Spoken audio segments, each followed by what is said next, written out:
Four-Wheel Jamborees are part of the Special Events Performance Series featuring a weekend of four-wheel fun. Check out the manufacturer's Midway. There's also several categories of show and shine competition. Contact the Special Events Promotion Company to find out when a Jamboree will be near your area. Oh, and there is some great-looking hardware on display here in Lima this weekend. Man, a lot of pride, joy, and money tied up in those vehicles. This is one I probably could afford. Yeah, there's no age limit on fun. Always remember that. That's the beginning of it there, and guys like you are the end of it. The kid doesn't have a seatbelt on. Let's take a look now at the current standings. Al Stebbins continues to lead with that earlier run of 2.73. Then Chris Kane continues in second. Mike Camillo, Rob Marshall, and Jimmy Carr rounding out the top five. More Class 5 highlights. Darren Ovington, the owner of the Pork Brothers Express, normally drives indoors only, where the car has an automatic kill switch and the tracks are much shorter. He steps up today to go outside, so we're going to be keeping an eye on him. And right next to him is the guy with the weird hat, none other than Fred Wilhite, and old Freddie is ready. Check it out. There's time for Fred in an earlier run at 309 and Darren at a 346. Now, last year's Class 5 winner, Dan Brown, sporting new colors on his Mind Games vehicle. He's teamed with Blower Drive Service this season. Dan taking on another newcomer to the circuit, Joey Villarreal, Joey Quick.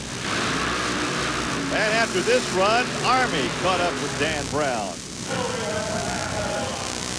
Track today wouldn't hold the horsepower. It just blew the tires away. He felt about like a water burnout in the drag race, you know.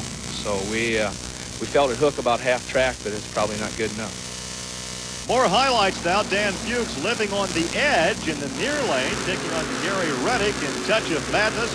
Late in the field, Fuchs would net a 319. Reddick went out of bounds. Yeah, but the good side is nobody's flipped so far. But it's not over. As Al Stebbins knows, there's still one or two guys that can drill him big time. Yeah, one could be the oil well driller. That's what he does as a profession. That's Ron Pence in Tater. He's a former NMRO cut tire champion. He takes on Chuck Nolan's stepchild. On an earlier feature, we talked about body styles, and we actually used Noel's vehicle. But if you look at it, it's a late model vehicle, but he doesn't have any top. He doesn't have any doors. It doesn't look like anything I've ever seen before. Speaking of seen before, everybody is looking at this run. There's your leader in the black shirt. Al Stebbins continues to lead at a 2.73. The other guys that couldn't match him standing alongside watching the final pair here at Lima, Ohio. Gary, it's not over. Either one of these guys.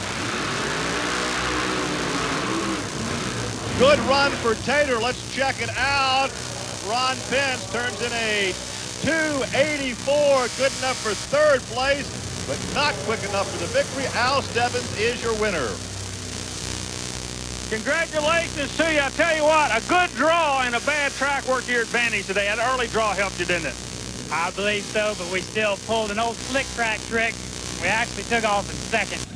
I want to take this time to thank two sponsors, Gary's Driveline, Larry Ladd does some head work, my engine builder Mike Ford, and last but not least, Bill Barrett does my fuel. If I didn't have them people, we wouldn't be here. Thanks a lot. Congratulations to you. Thank you very much. Indeed, Al takes the victory over Chris Kane, Ron Pence third, Mike Camella, and Rob Marshall rounding out the top five here in Lima, Ohio. Then we had Jimmy Carr, Fred Wilhite, Tony Farrell, Dan Brown, and Dan Vukovic. Our congratulations to Al, and there's his lovely wife, Becky. That wraps it up from Lima. For Army Armstrong, I'm Gary Lee. We'll see you next week on Trucks and Tractor Power. Now here's news and exciting video release from Diamond B Sports.